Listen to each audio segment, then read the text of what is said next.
पाणी म्हणजे जीवन.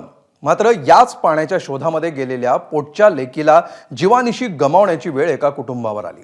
यवतमाळ जिल्ह्यातील आर्णी तालुक्यातल्या काठोडा पारदी बेड्यावर हा धक्कादायक प्रकार घडला. वेदिका चव्हाण या 12 वर्षांच्या मुलीचा नदीमध्ये पाय घसरून पडून बुडून मृत्यू झाला. धक्कादायक म्हणजे वेदिकाच्या घरासमोर आणि वस्तीतील प्रत्येक घराबाहेर एका वर्षापासून सरकारची पाण्याची पाईपलाईन आली आहे. मात्र निगरगट्ट प्रशासन त्या पाईपलाईनला तोटी लावून पाणीपुरवठा सुरू करू शकलेला नाही. वस्तीतला पाण्याचा एकमेव हँडपंप सुद्धा 4 महिन्यांपासून नादुरुस्त झालाय, ज्याच्या दुरुस्तीचं काम आत्ताच आपण बघितलं त्याप्रमाणे आता सुरू करण्याचे प्रयत्न सुरू आहेत. त्यामुळे वस्तीतल्या महिला, पुरुष, लहान मुलांना जीव धोक्यात घालून 1.5 किलोमीटरपर्यंतची पायपीट करावी लागते. अरुणावती नदीतून त्यांना पाणी आणावं लागतं. त्यातच या 12 वर्षांच्या वेदिकाचा नदीत बुडून मृत्यू झालाय. संतापजनक म्हणजे वेदिकाच्या मृत्यूनंतर प्रशासनानं नादुरुस्त हँडपंप झाकून ठेवला होता.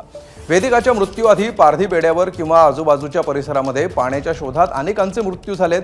मात्र प्रशासन 1-2 टँकर पाठवण्यासारख्या थातूर-मातूर आणि जुजबी उपाययोजना करत आहे. आता वेदिकाच्या मृत्यूनंतर गावामध्ये प्रचंड रोष आहे. एबीपी माझानं या संदर्भात जिल्हा प्रशासनाशी संपर्क साधला, मात्र कुणीही या घटनेवर प्रतिक्रिया द्यायला तयार झालं नाही.